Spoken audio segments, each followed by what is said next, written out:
It's a big topic in the MCAT. Okay, so let's start with this first slide. There is nothing. Yes, question? So after that, after muscle joints, it's not on the test? After the muscle problem, no. All that story about equilibrium, no, it should not have been printed. Okay. All right. The three phases of matter that you're very familiar with, solid, liquid, and gas, we don't need to discuss that, right?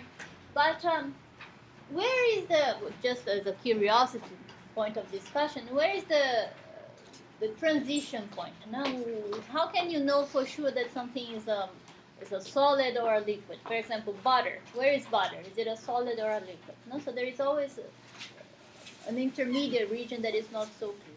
And there are other phases of matter also that you're not going to learn, but it's important to know that they exist. One of them is plasma. So plasma is what you find in the stars, for example. So hot that you get these ionized atoms. Okay, let's move on and go for the first definition that we are going to be using a lot, which is density.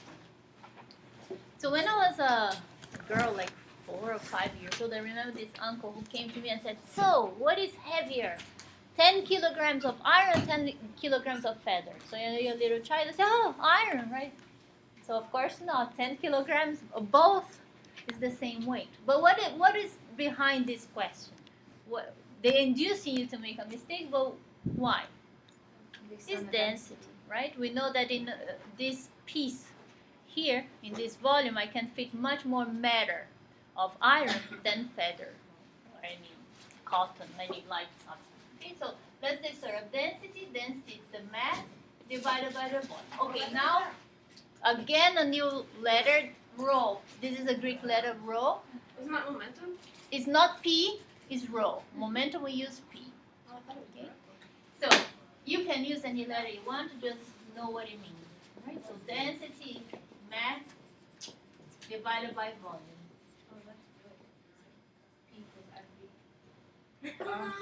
Yeah, so that V is velocity and that P is pressure. Here is a rho, it's not a P, and this is density and this is volume.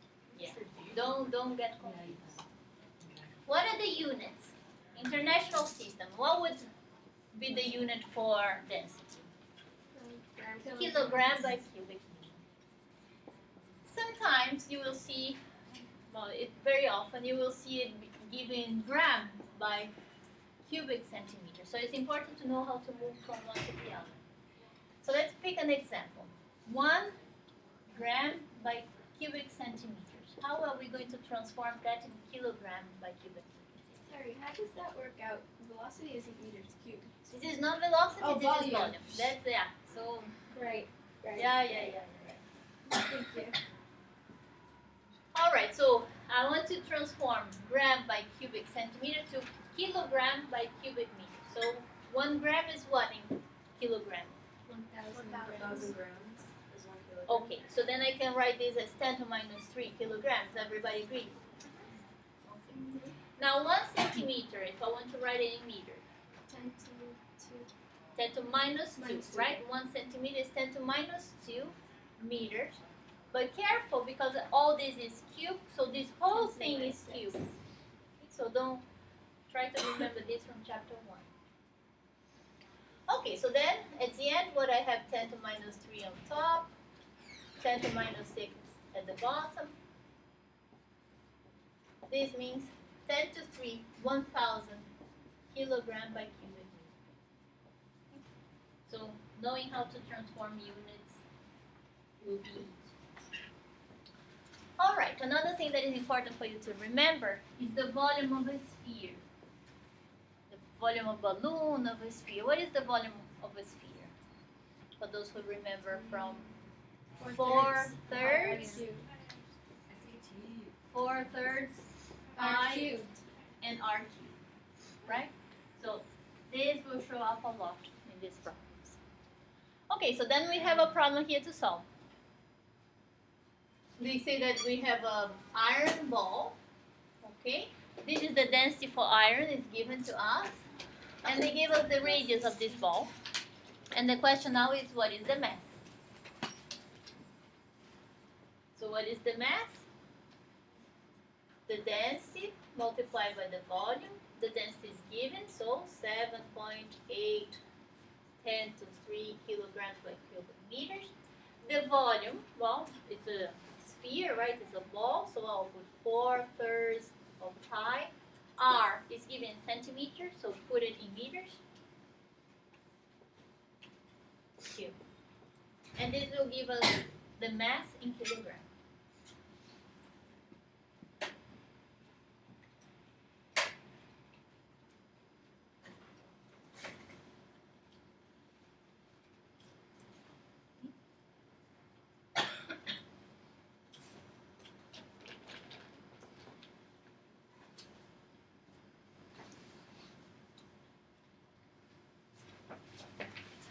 Good. One more definition in this story. Well, you saw that to talk about density, well, which units are we going to use? One way to avoid unit is to play with the ratio. The ratio of what? The ratio of the density of the substance that we study by the density of water. When I put ratio, I kill the I kill the units. So this is a convenient quantity.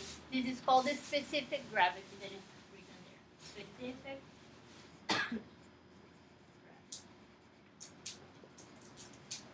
And then I don't need to write down any units. But what is the density of water? The density of water and the density of any substance depends on the pressure, depends on the temperature, right? Why does it depend on the temperature? Usually, as you warm up an object, it expands, so the density changes. So this density that we are playing with in this ratio is the density of water at 4 Celsius. And the density of water at 4 Celsius at these specific conditions is very simple, is 1 gram by cubic centimeters. And we just found out how to convert, right? So you can also write this as 1,000 kilograms by cubic meter. All right? Okay, let's move on with more definitions. This is just a table. Whenever you get a problem to solve, either they will give the density for that specific element that you're dealing with, that substance, or they will give you a whole table like that and you have to use it.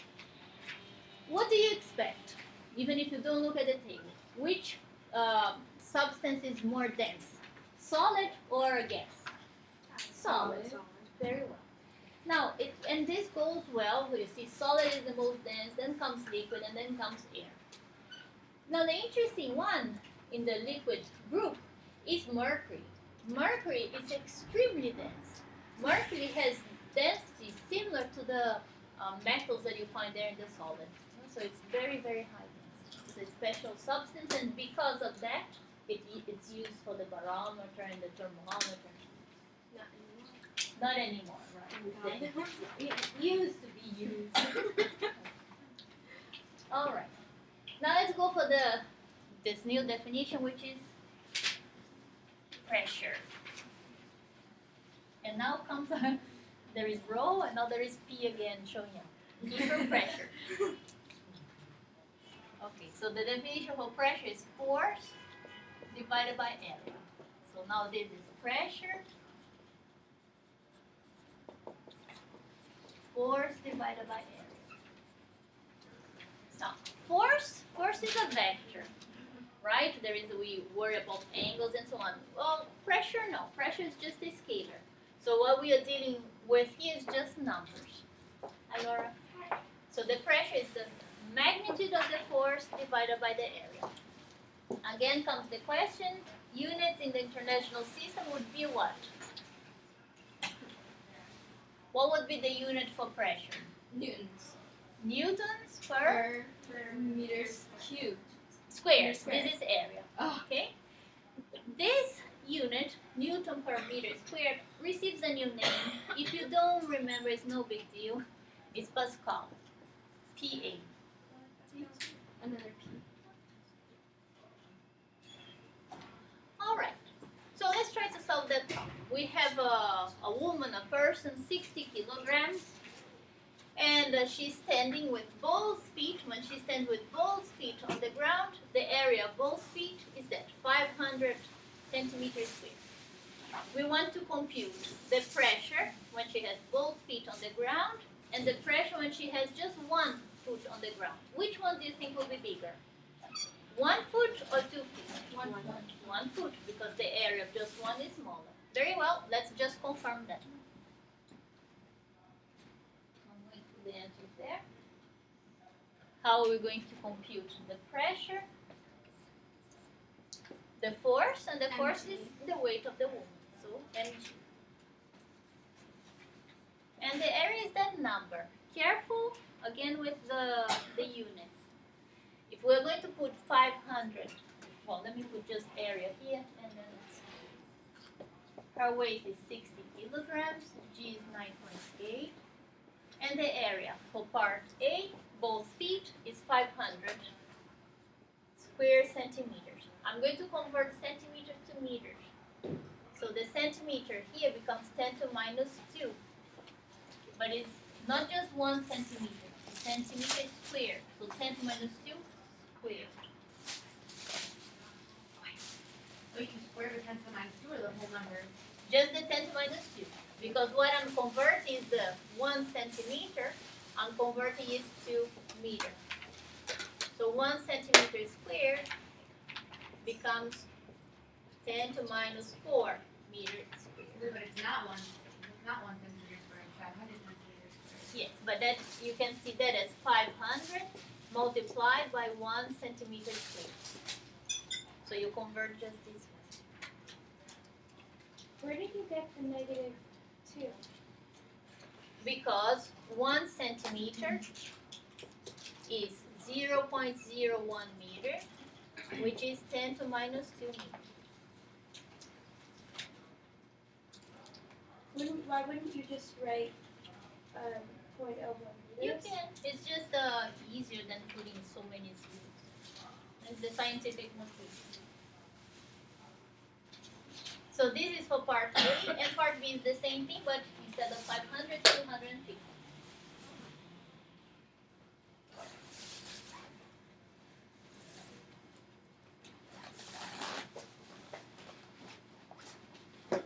Did it work?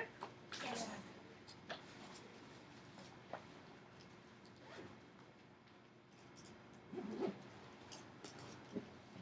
I'm just gonna take a picture. Yeah. It's all recorded. Ah, yeah, you can also watch Are it. they classified by lectures online? Like, does it say lecture chapter? Yeah. I think I wrote chapter 8, but I didn't upload yet chapter 9 because it takes the whole night. But chapter 8 I uploaded already, but I think I didn't publish. We can search like Lea Santos Introphysics chapter 10. I couldn't find any of I them think from my name you're not going to find. No, I'm going to put everything on campus so it's easier. There are new ones that are there. Okay. Now comes new concepts. Let's discuss them.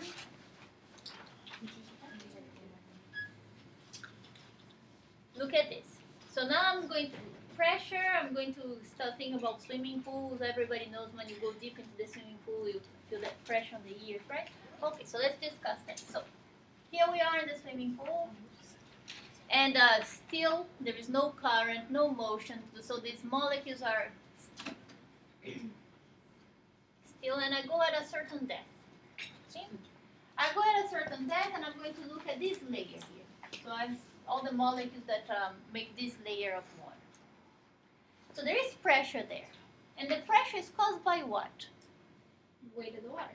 The weight of the water on top of that molecule. So there is a whole column here of water exerting pressure on it.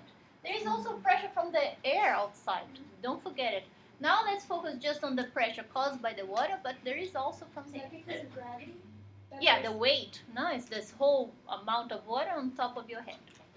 Okay, so there is pressure, and therefore there is a force being exerted here. If there is a force being exerted here, and there is no motion, everything is still, what do I have? Action and reaction. I have the same force being exerted here. So, all this to say that the pressure that we have at the one depth is the same. No, yeah, come on. And But the is gravity the same in water?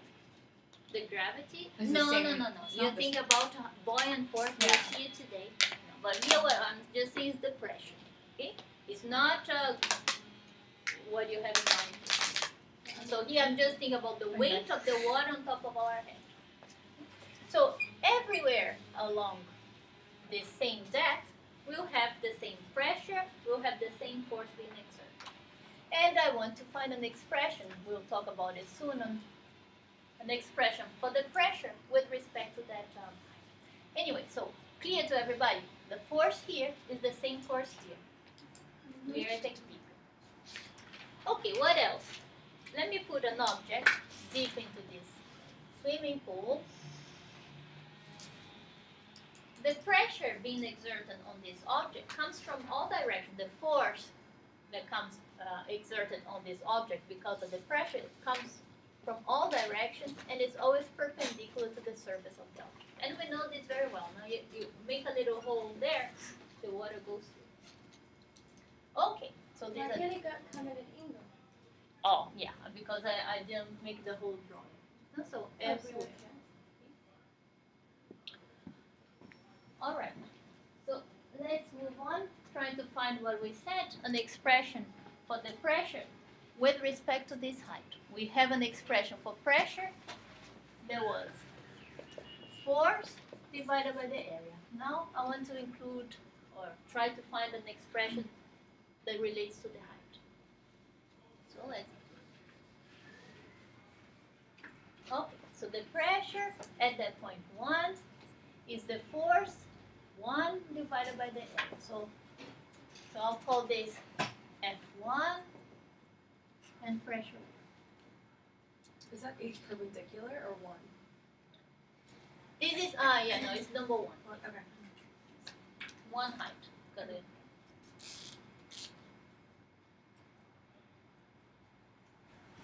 All right. Now we just said yes. We just said that the force is the weight of that column of water on top of us. I'm just talking about pressure caused by the water for the moment. And so this is going to be the mass G over A. Okay, now let me rewrite mass in terms of density. We said that the density is mass divided by volume. So instead of putting mass here, I'm going to write density volume G divided by the What's that symbol? rho, It's like a rho, no, and it God. means density. Okay, now the volume of what? The volume of the column of water.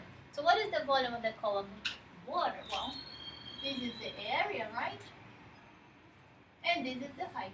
So I'm going to write, instead of V from volume, I'm going to write density area H1 G over area. I can do that.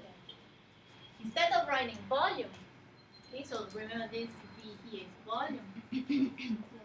And this is the volume of the water, the column of water on top of my head.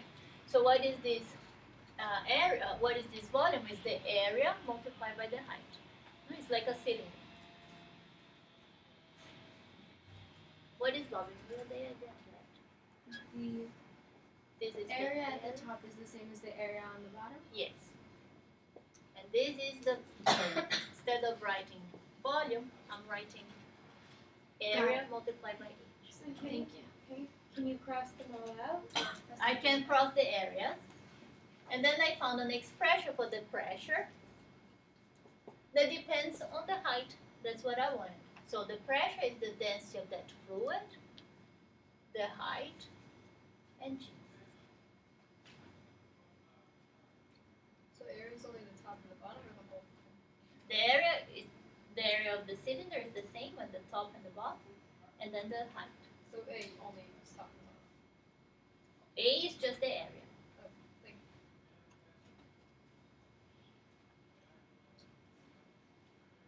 you. Yes? Is it, you said area is volume times height? Right. Area, no, volume. I didn't hear what you Like, said. say, Vol- area is what? The area is this. I know, but I'm saying in terms of over there. For volume. Over there I wrote the volume is equal to the area of this cylinder multiplied by the height of the cylinder. Okay? So here I found the expression that I wanted, and now I can talk about the difference in pressure. So this is the pressure at height 1, but I down below here, let's see.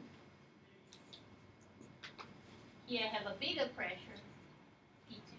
So the difference in pressure is P2 minus P1 is the rho of the fluid, G, and the difference, H2 minus H2. Okay, so with that, we can solve a problem. But look, there are some details showing up in this equation. This equation is true when the density does not change. I go deeper and deeper, and the density is the same. This is not true in reality. If you go very deep into the sea, the pressure, the density will change because the pressure is so big that you can compress the fluid. But here we are thinking about just the swimming pool. We're not going too deep. So we assume that this is really a constant. Okay, so then Oh, sorry, you said the density is a constant? Yeah. We'll be assuming that. Okay, so now we have a problem to solve. It's better to look, I think, in your booklet because the slide doesn't look very good. Project isn't very good. But what is the problem? Well, how do we get water when you open the faucet? You get water because there is some pressure. So usually you have these water tanks, and you see around New York everywhere, right, and on top of the buildings. So it comes down with a big pressure, and that's what we see there. We have this water tank on top of a mountain, filled up to here, and there is someone in the house down there who is going to open the faucet. Okay. What we want to know is what is the difference in pressure. And so calculate the difference in water pressure between the faucet and the surface of the water. So here, why they are talking about the difference in pressure? Because they don't want to take into account the pressure of the air on top. Okay, so we just want to know what is the pressure between the water. How did they say? The water, the surface of the water in the tank and the faucet. Why would we ever count the pressure of the air if the air's mass is negligible? So It's not negligible. That's what I'll show to you. We have an enormous amount of air on top of our head that causes pressure, and the pressure changes. If you go to the top of a mountain, it's less pressure than if you go at the sea level. And if you go further and further away from the surface of Earth, this pressure will get smaller and smaller and eventually disappear when there is no air anymore. Yes. So we just said that the density is a constant, but it can't be a constant if we're taking into account both water and the ground. So we are just taking into account the water. So this we are going to solve this problem. Use the density of water. Okay. Why are we allowed to do that? Because that's all that we want to know is the difference in pressure from this point to this point caused by the water. We are not studying any other thing. The only substance that we are studying is the water that is in the tank and going all the way down to the faucet. Okay. So we are going to use that same expression, the density here that we are going to put density of water. It's the only substance. Okay? And then the G, and then that number 30 meters, because that's the height. The density of water, I told you what it is, right? 1 gram by cubic centimeter, which is 1,000 kilogram by cubic meters. And G, you know, so you get that.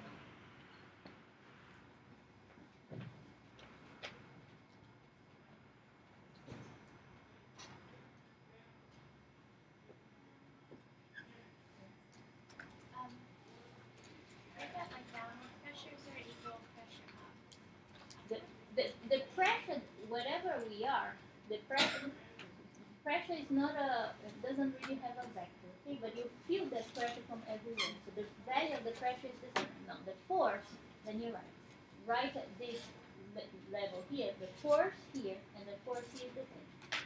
The force caused by the pressure, caused by this weight of water. And then you say, well, how can it be? Because I see the weight pushing down. But if it reached equilibrium, it means I have a reaction here balancing. It's action and reaction. I'm pressing the water down, but the water is reacting and pressing down. So maybe it's like the same amount of Is it- pressure. Yeah.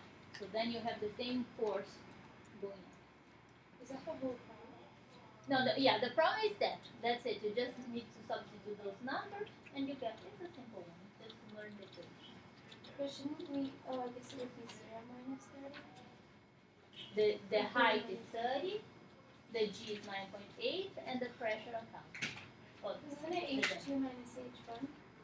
yeah, but it's Shouldn't it be 30 minus 0? yes. Technically. Yeah. All right. So now comes the story that O'Day you are saying. No, the atmospheric pressure is it that important? It is. If you measure the atmospheric pressure at sea level, so you can call it P atmospheric here. It's a huge number, 1.013, 10 to 5th Newton per meter squared. So this is the atmospheric pressure. It's a big number. And then you can ask yourself, what it's caused by the air on top of us. And you can ask yourself, if this is such a big number, how come our body can stand that? How come our cells can stand that? Yeah, but we are made so that we can hold that pressure. So our cells are made of the exact substance and can hold that exact pressure. And if we go to another planet with a huge pressure point, we would get crushed. Or if the pressure is too little, it could explode our cells, right? I don't understand. It might have a lot of mass, but the area covered is also huge. How is this number so big? The area. The air. Okay, but we are thinking about the pressure here. And so remember, this is what you have in mind. The force divided by the area. But we are thinking about these are the expression, the density, G, and the height. So you see that the area is not showing up here, but Right. showing height. Here is the density. Right. And you're right, the density is very, very little. But we have a big Big H height. on top of us. Okay, got it. Thank you. All right, so I'm going to skip this. Maybe we'll talk about this next class if we have time. I'm just going to talk about some utilities of pressure, which is nice to know. When you bring your car to the mechanic, it's an impressive thing that they can lift the car, right? So how can they lift the car? Using pressure. So let's see. This hydraulic lifts, I think that's how they're called. So what is the idea? I have these tubes here, little area, and here big area, so big that I can even put a car on top. Okay? There'll be a piston here and a piston there. But before I do anything, I fill this with water, and it reaches a height. The height is the same everywhere. What I have on top here, atmospheric pressure, and the force being cancelled. So every layer has the same force and the same pressure. I go down again, same forces, same forces. Now I want to lift the car. What I'm going to do? Here I'm going to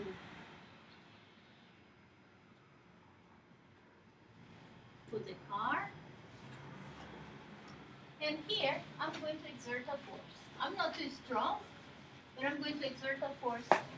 Once I exert this force, I'll call it the input force, I add pressure to this whole liquid. Now, so this pressure is being added throughout the liquid, and it's here, it's here, it's here, it's here, it's here, all the way there. And this pressure will cause an output force. The pressure that I exerted here is distributed everywhere, so it will show up there also. So this input pressure will be equal to the output pressure. Okay? Now we saw that pressure is force divided by the area. So this input pressure is that input force that I exerted divided by this little area here. And on the other side, I have the output force divided by that big area. The pressure is the same, but let's see what comes out of this. The output force is equal to my input force multiplied by this ratio of the areas. So this is very smart. You see? If I have different areas here, even though I'm weak, I can get a big output force. It's just a good, smart idea on how to use pressure to be able to lift a big, heavy object. Yeah, question? I mean to think about that. Think, and there is another question. So the out area is bigger than the in area. So the pressure is the same. Okay, the pressure is the same here and here, but the output force becomes much bigger because the area is so much bigger. Okay. So it's a smart idea. Now there is this other, this is a little bit out of this, but let me put it.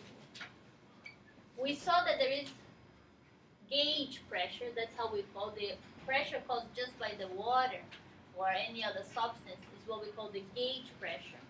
But on top of the swimming pool, we also have air. So if they ever ask you what is the absolute pressure, what they want to know is the total pressure. So let me write this here. If the question is what is absolute pressure, what we want to know is what is the total pressure, meaning the atmospheric pressure plus the pressure of whatever else you have, like the liquid in the swimming pool. Okay, so absolute pressure is both. Okay? So whenever they ask absolute pressure, whatever you compute for the liquid, for the swimming pool, whatever, add to it the atmospheric pressure, which is that number that we saw, 1.013 10 to 5 newton per meter squared. What is the second piece of PUA? Here, gauge is okay. It's G-A-U-G-E. Well, what's the gauge? It's like the swimming pool, the pressure caused by that column of water. That's the gauge pressure. Okay. Any pressure that it appears on top of the atmospheric pressure.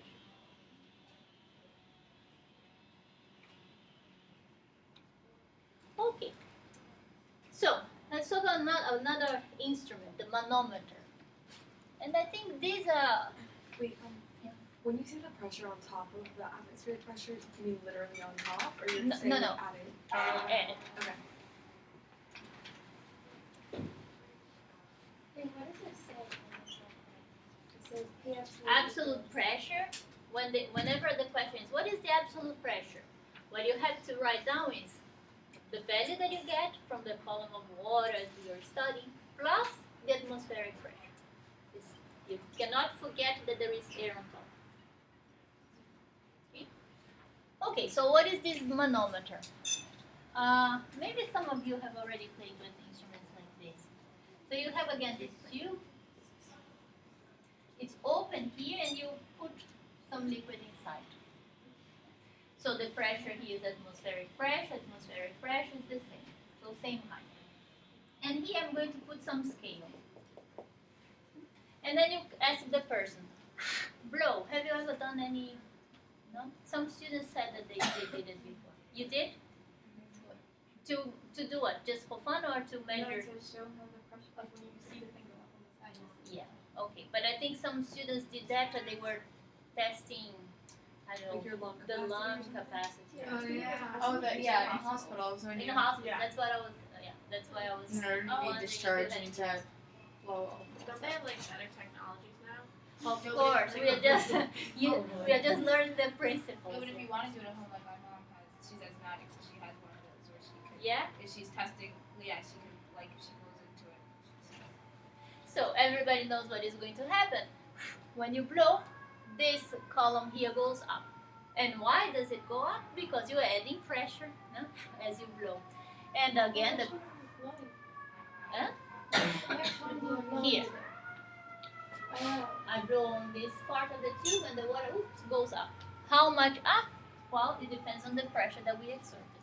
So the total pressure will be the atmospheric pressure plus this addition that we have, which is the density of the fluid, G, and the height. It's like a straw. Like a straw, yeah, we can play with the straw. Just the other way around. Actually, both ways. Oh, you make bubbles. It's like when you put a noodle into the water and you blow on one end and it shoots water. What about the test that people do? Like, you blow in and there are the balls. You know what I'm talking about? Your own noodle. I've seen that, but There I are don't three know. tons of balls. But it must be the same kind of thing, no? For Is there a testing the difference in lungs. terms of how I know. I remember it came back from lobster. It's the same idea, right? It's, they must know what is the weight of the balls and you can put it up. So pressure is big enough. It wasn't from there. Okay, the other instrument that we are going to talk about is the barometer. So what is the barometer for? Measures air pressure, right? Jessica, Laura, Odea, everybody's talking. Barometer measures the pressure in the air. And when you're watching the forecast, It's gonna rain or not. it tells you if it's going to rain or not. Because the weight of the water in the air that displaces air is lighter. Yes. So when the pressure is very low, then people get very worried because they know a storm is coming. Okay, so low pressure is a sign that a storm is coming. For us in the city, it may not be such a big deal. For people out in the sea, it's a big thing. No? Why does the low pressure mean a storm is coming? Okay, so we are going to talk a little bit about this, and I'm going to show you a quick movie. But what is the story? It's a quick movie. How the hurricanes develop? No, they usually it's usually in the summer because you have hot water in the Atlantic. And it's very hot and the water starts evaporating.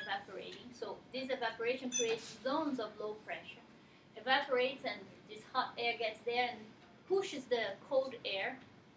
And there is low pressure here. So this cold air, let me go there because there is low pressure. And then it heats up again. And so it starts creating this big flux of air, not moving more and more, faster and faster, and it starts creating a hurricane. It may go into a hurricane. So let me show you a quick movie. But that's the story. Okay, very summarized. The low pressure. Once it evaporates, you create low pressure, and then you may end up with a hurricane. So let me show you some. They are in Kansas. Okay, so I put some movie here.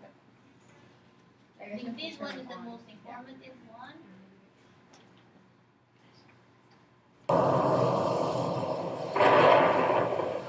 This is so dramatic. Every year, hurricanes threaten the Atlantic and Gulf coasts of the United States and coastal areas throughout the world. During the hurricane season between June and November, hurricanes typically form in each hemisphere over tropical waters near the equator. Hurricanes striking the eastern United States develop in waters often starting as low-pressure zones, migrating westward from the coast of Africa to the Caribbean. The first sign of a hurricane is the appearance of a tropical disturbance. Clusters of thunderstorms form over warm ocean currents of 80 degrees Fahrenheit or greater. Heat and humidity lift from the ocean. Converging winds force air to rise and create lower pressure at the ocean's surface. As warm, moist air rises, it meets the layer of cold air above. Air pressure increases at higher altitudes, which increases wind speed and draws more warm air off the ocean's surface. Cooler, drier air moves downwards to lower altitudes. The Earth's rotation causes moving air to curve, and the storm begins to spin around a center. In the northern hemisphere, the winds veer to the right, and the storm spins counterclockwise. And then it goes on and on discussing this, and there are other movies if you want to watch. Okay, that's just the idea. Yeah, it is. Is this on Canvas? Yeah. And there are two others on camera. Why is the cold air going down only because of pressure? It's the difference in pressure. So here's low pressure, high pressure. So they want to go there. in general, when they say heat rises, is that because hot air has less It's pressure? exactly. It has less density, so it goes up. Wouldn't we say that there's less pressure the higher up you go, though? Air pressure, yeah. But here, okay, here what is going on is you have this hot object down there. Hot means it expands, so it has less density, it goes up. Okay, so then you have now, since it went up, you don't have much there, so it's low pressure because of that. And now, since there are lots of air now there, you have high pressure. So that's this one. But you're right, this is a good point. Okay, so let's see the story of the barometer, how it works. Yes. So the reason it's low pressure is because the hot air rises? Yeah, so it removes whatever was there. And then what's the importance of the hot air clashing with the cold air? Well, the heat is important to evaporate, no? Because once it gets hot, it expands, so the density gets smaller, it gets lighter, it goes. Okay, so what is the story of the barometer now? So it's beautiful because it's such a simple idea. It was already developed in the 1600s with Victoria. Wow. Yeah, people were smart. Okay, and the idea is, I have this ball, this recipient with mercury, and I have another tube filled with mercury. And we'll see why mercury very strong. Then what we do is we turn this tube here. Okay. Part of this mercury may leave, and if it leaves this region has nothing, has zero pressure, it becomes vacuum. It goes down, but after a point it stops. So this column now is fixed there. So what we want to find out is, what is the height of this column? Okay, so this is our question. And let's see what is holding this column of The height above the water. yes. So it's no water here, everything is mercury. The first one was with water. Huh? The first one they did was with water. It was like 35. But then it has to be even in huge. the beaker, it's mercury too. Huh? In the beaker, it's also mercury. Yes, everywhere we have just mercury. Yes. Why can the pressure at the top be zero? If I removed things from there, if there is absolutely nothing there, there is no pressure there. You're right that there is pressure from outside, atmospheric pressure. If you break it, it will go through, but it's isolated. There is a glass there, so there is nothing inside. But isn't there pressure from the air? There is, but Or here there that is nothing. negligible? Here I removed. So here there is no air inside. Here there is vacuum. Okay, outside there is air. Can you just explain that whole thing again? Like, how do you get that? So I have this recipient with mercury. I have this tube filled with mercury also. Then I turn this tube here. Maybe some of this liquid, this mercury will get out. But then eventually this height is stable. And we want to know what is holding this column of mercury. Okay? So what is holding it? Well, we said that there is atmospheric pressure here because of the air. Okay, so there is a force here, and we said there is equilibrium. I have the same force being exerted. Everything at this height is feeling that same force. Okay, so this force is here also. So this force coming from the atmospheric pressure is what holds the column of mercury.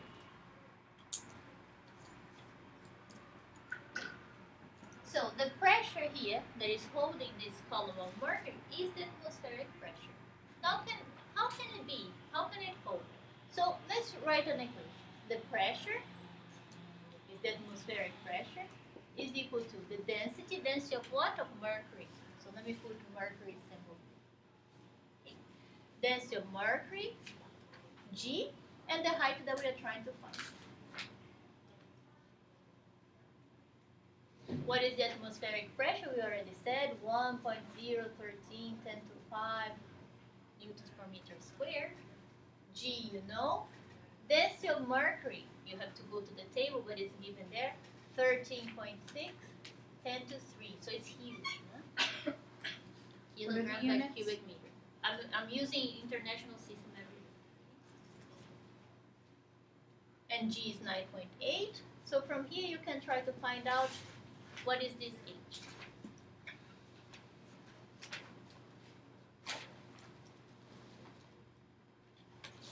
What was the pressure, the density there? How did we get that? These densities from mercury, I went to a table and I got. Wait, why did you say it equals to atmospheric pressure? Yeah, because the atmospheric pressure is here, right? It's also here, and it's everywhere that has the same height. So it's here also. So that's this atmospheric pressure is what is holding this whole column. 0.76. But really what? The whole column of mercury on top. Oh, is that why 0.76 is millimeters mercury? So you got, for those who solved, you got 0.76 meters, which is 76 centimeters. Is it a perfect number? It's not, right? I don't know Yeah, if just it's in front of perfect. You put it there. Yeah, but but I'm at it's like 0.79927. yeah, okay, it's very close, but it's not exact. But if you're measuring pressure with such big numbers, then like such a small difference could actually make a difference. Yeah, but we know what it is. This one also probably has more details. All right, so this is the barometer that I can make with mercury. And why now? My question for you is, why do people use mercury? If you try to make this barometer with water, what would be the height that you would need? Can you try to do the same? Huh? It'd be much bigger. Okay, so this is the same number.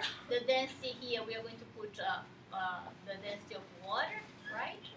And then G and the height. Which height do you get if you are using water?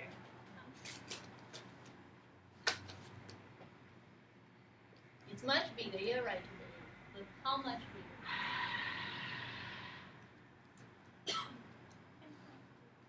10? You got 10? Yeah, so imagine you cannot make a barometer with 10 meters.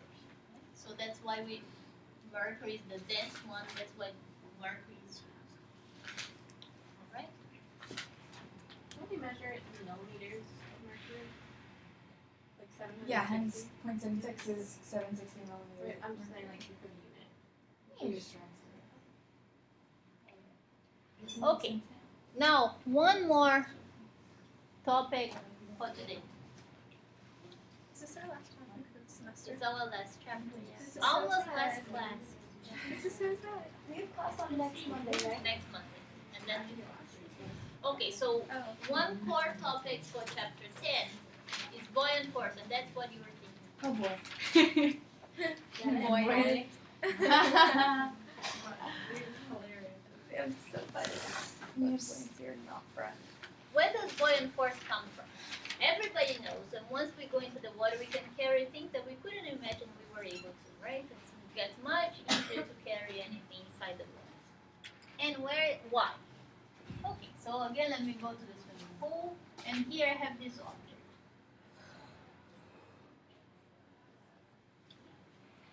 Now, here, at this height, let me call it H1, there is a pressure 1, and therefore there is a force F1. Okay? Equal That and is- opposite force. Huh? Equal and opposite force. Yes, okay, but there is this force at this height, at this depth.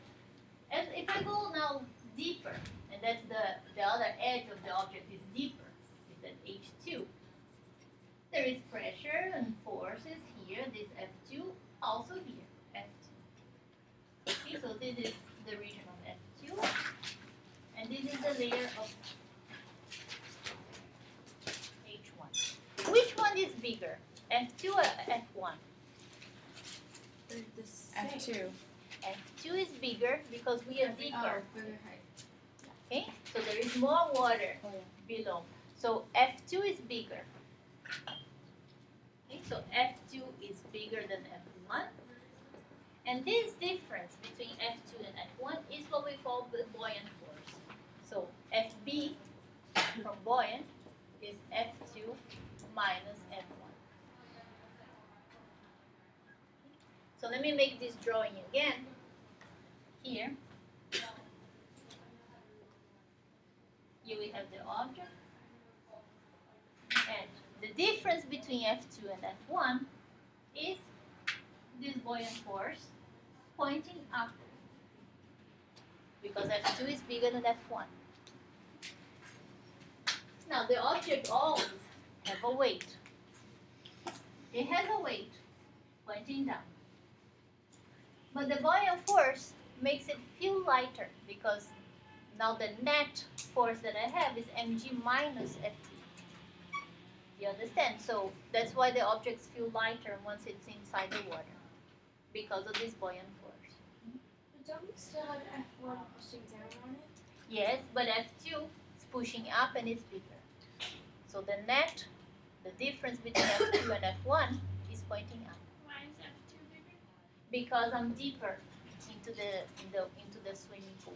The deeper I am, the bigger the pressure, right? So the deeper I am, the bigger the pressure. And then F2 is larger. So F1 is essentially mg. F1 is mg, which mg? Is F1 the mg that you drew there? So this FB, No, FG. Sorry, mg. the mg is the F1 weight. is F mg is is F1 just the the weight. same? F1's not the same as mg? No, mg is just the weight of the object. This F1 is the force coming from the water above. Okay, so this F1 is coming from the pressure at this point. So the reason why the object still sinks is because you have F1 plus mg, which is larger than FB, but FB is larger than will F1, so it depend. floats somewhere. Some object will sink. Okay, so let's put what you just said. The object will sink if mg is larger than FB. But the object will Or not float. even. Mg doesn't have to be larger than FB. Mg just mg plus F1 has to be larger than FB. No, FB is the difference between F2 and F1. FB is the difference. Oh, okay. Okay. So the object will sink, yes, if mg is bigger than the buoyant force, but the object will float if the weight is less than the buoyant force. But we'll talk more about this. What about when they're equal? Then it stays there. Okay. It completes submerged. Then you have a Is it FB minus MG or the opposite? say it again, FB, FB minus MG. FB or mg minus FB or FB minus mg will be the net force. Wait, in the diagram on the bottom, you're saying mg is smaller there, as opposed to like on top, I guess? No, so mg is always the same. It's the matter, the mass of the object multiplied by g. So this doesn't change. But once I put this inside the water, there is this buoyant force. Okay.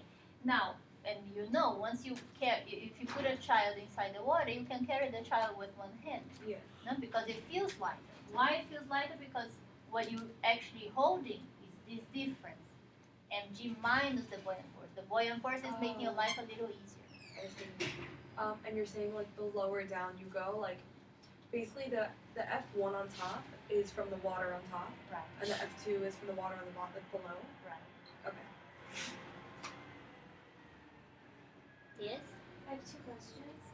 First one is, what is the P perpendicular or P1?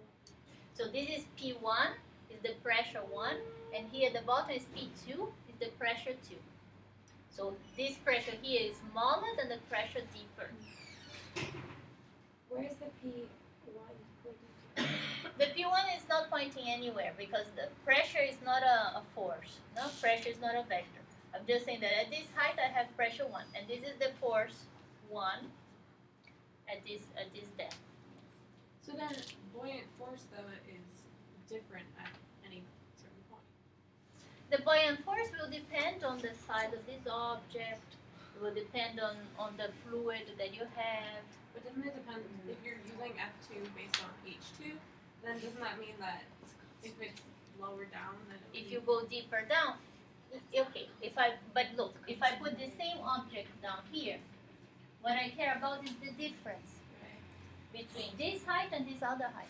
So it So it's always the same? yeah. If the density doesn't change, it's always the same. And we can try to find an expression now for that. Okay, so this is the expression for buoyant force, F2 minus F1. Let's try to play a little bit more with this expression. So pressure is force divided by area. Okay, so I'm going to write this here.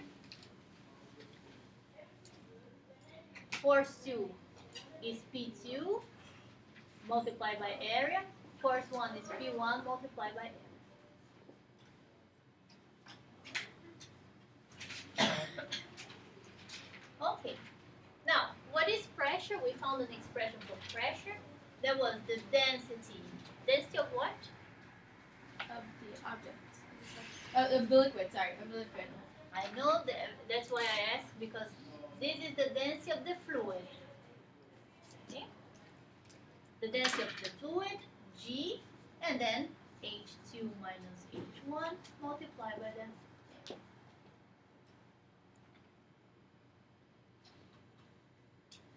So you can cross the A's out. Wait, area of the object? Or the This, now, wait a second, Victoria, because you're going to see, it's the area of the object, but it's also the area of the fluid. Okay. Wait a second.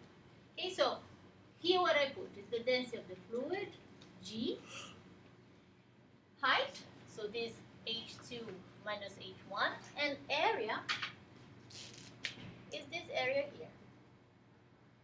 Okay? Like only on the base of the side? It's the same. The base and the bottom and the top is the same area. I'm thinking of a city. Okay, let's continue with this expression a little more. So I have density of the fluid, G, and what is this? If I now look, Delta H2 minus H. H1, so H2 minus H1 is this height, right? In this area. So this is the volume of our object.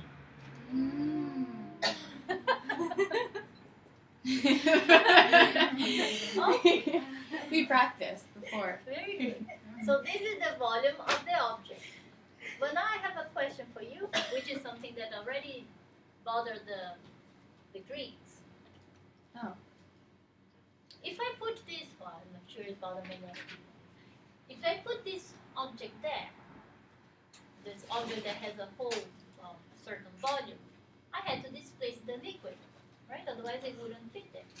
So I displaced the liquid, and I displaced the fluid. And my question is, what is the volume of the fluid that was displaced so this object could fit inside? volume of the object. It's the same one. Yeah? All right, so I can also write this as the density of the fluid, the volume of the fluid, and G.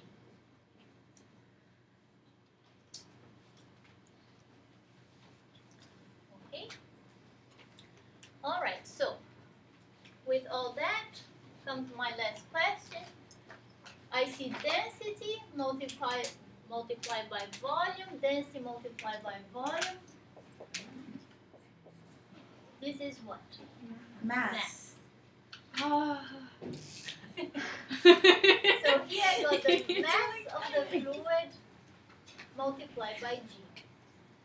So that buoyant force, that force that helps us carry an object inside the swimming pool, is equal to the weight of the fluid that you removed to put your object in. It's so crazy. It's nice, huh?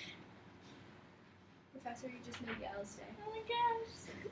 When did they put this I was together? really sad that there was just so many. When they put all this equations and together, then yeah. There wasn't a lot of thinking. Like, when did they finally, like, I get that they had these certain equations, but when did someone, like, put all these equations together and realize, oh my gosh, it's just Some a math? got really high. Giancoli. these are old things, no? But writing down the equation like that, yes. So it's really all about the mass of the fluid and the mass of the object. You remove that fluid out, put your object there. So now the weight of the fluid is the buoyant force. But I want to say more. So will we ever have to like use all of those other things? It's good to know, but you will know. If you start from this equation, No, I know, but like, is there ever going to be like a situation where we wouldn't know? So there could be a situation where we wouldn't know the mass, we would know just the density, the volume, and then yes. You So will you still have need to know all that other a lot. everything else, but we also know this now. Yeah, but if you start from here, then you know these two, then you can move on. Is this only for regular objects, or is there a way to do it for irregular? Any object. The funny thing, the volume, it's for any object. It doesn't matter if like it's shaped with little arms sticking out, so the pressure hits that and it's the way also. No, because what matters, it's a funny, complicated shape, but what matters is that you remove the water from there. So the buoyant force is that the volume of the liquid that you remove from there is related to that. The mass of that fluid that you remove. At the end of the day, it's just equal and opposite forces. Now let me come back to the story of the sinking and not sinking that we wrote here, right? So what we said is, it sinks if the buoyant force is smaller than the weight of the object. No, we said that. And it floats if the buoyant force is larger than the weight of the object. Okay, so let me rewrite this with the expression that we just wrote. We said that the buoyant force is the mass of the fluid G, or I can write it like this: density of the fluid, volume of the fluid G. So this is the buoyant force. And I have to compare that with the weight of the object. The weight of the object, if I use that equation, will be the density of the object, the volume of the object, G. You don't need to. Couldn't you just say that if the mass of the object is greater than the mass of the water, then it sinks? Right? Which means what, if I look at this equation? If the weight force of the object is greater than the weight force of the water, then it sinks. You're right. But can I go a little more in terms of density? If look at these two equations. Go on. Yeah. If the object is less dense, it'll float. If it's more dense, it'll sink. That is It's equally because dense. the volume is the same, right? I put this whole object inside. The volume is the same, and now what will bring this object up? If the density is smaller than the density of the fluid, it comes up. If the density is bigger than the density of the fluid, it sinks. Isn't that also the same? I mean, technically, isn't that the same thing as mass here? Because we just defined FB as M fluid G. Yeah. So M is the same thing as density It's here. related to the because the volume is the same. The volume of the fluid and the volume of the object. Yeah, you're right. So it ends up just being about So mass. here, but we'll talk more about this once the object floats. You will see a little bit more to this one. Okay, so it will sink if the density of the object is larger than the density of the fluid. It will float if the density of the object is less than the density of the fluid. Yes. So you said that it's also the same for mass. It's the same for mass. It's different, no? Because if you have an ocean, you have a little cup, like something's still gonna float or sink, even though the masses are different of the water. Yeah, but the mass of the object will incorporate everything, also the air that may be inside the ship, if this is what you're thinking about.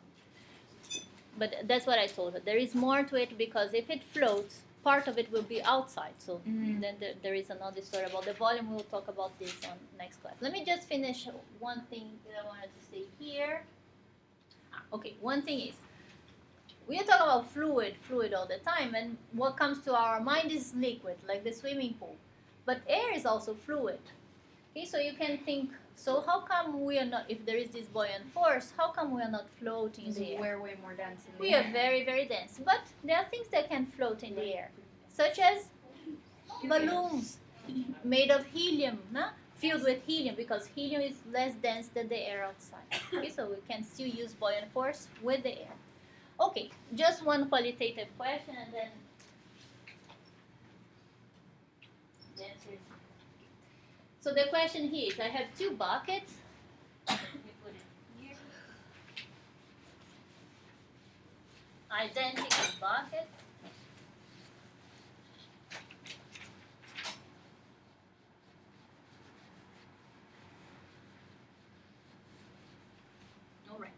we have two identical buckets filled with water all the way to the brim. Okay.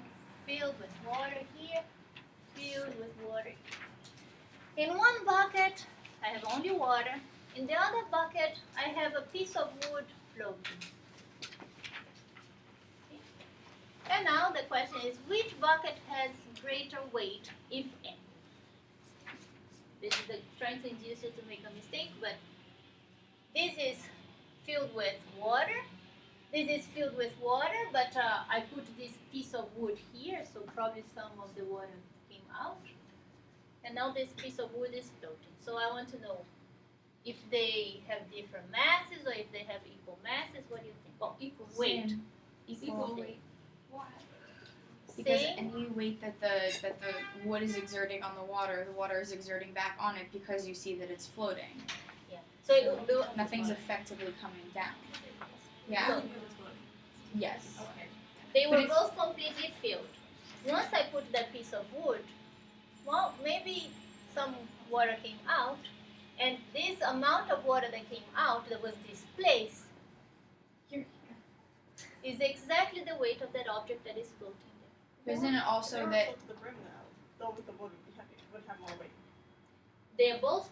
I'm saying if they weren't that, like, If they weren't, yeah, then you're correct. would it because Yeah, then you're correct. are we sure because any weight that the wood would exert on the water would exert back on the wood if it's floating.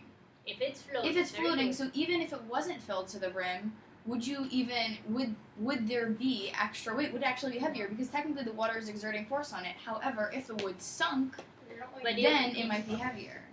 No, she's right. Why? Because this is this mass and this is this mass.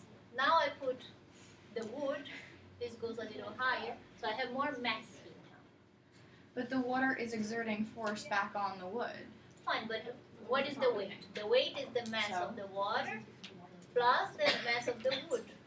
Right, but the water is exerting a force that you no longer have to exert to pick it up. Meaning the water is exerting a normal force on the wood, raising it so that if you would pick up the bucket, you don't have to exert the force on the wood. The water is doing it for you. But there Almost. is that matter there. It's a good point what you're saying. But there is that matter still there. Once I put this wood here, No, I get that the water leaves there. I just don't Right. get why it's the So same amount. that amount, okay, because what is holding it? The buoyant force. Right. And the buoyant force is equal to the amount of wood, the Right. water that I had to No, that I displace. get. I just don't get why here the buoyant force doesn't take care of any extra It weight is, that there would it is, have been. it guarantees that it's floating, but I still have this amount of mass more than this amount of water. It still equals mg. If you still put more m in it, then it's going to be greater. So you put more m, it's not like the water left. It's just now you have more I know the water mass. didn't leave, but the water is carrying the wood. So you're weighing the bucket. So But you're yeah, weighing but all it's the buckets. If you have more mass, wherever everything is, what forces are exerted on each other, you still have more mass in your bucket that is being dragged down by gravity. It's true that the buoyant force can hold the mass, but the mass is there. Okay, but we'll discuss more about it. Now, of course, if I had put an object that had sunk, that means that the buoyant force was not the same, was not enough to hold that object, so that weight is bigger than the amount of the water that was displaced, and then this one would be much heavier. Wait, can you say that again? If I had put an object that had sunk, then this recipient with water to the brim plus that object that is sunk Oh, so is heavier than that. even though the water left, the weight of the object was bigger than the weight of the Yeah. water? But if it's floating, then the weight is the same. Okay, so that's it. We continue with more buoyant force Monday. You're not going to be here Wednesday? Wednesday we'll have this. Oh yeah.